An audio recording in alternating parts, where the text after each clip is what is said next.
To copy the text from a document you scan with camera to your note on Samsung Galaxy S24 Ultra, open Camera app,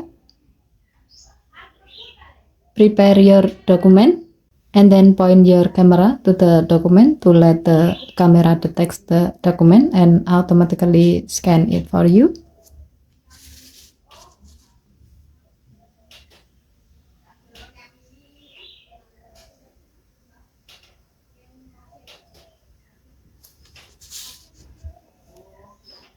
And then tap Add to Note at the bottom of the screen. As you can see, the text from the scanned document has been copied to a new note on Samsung Note app. Okay, thank you for watching. Please help to like and subscribe. Have a nice day.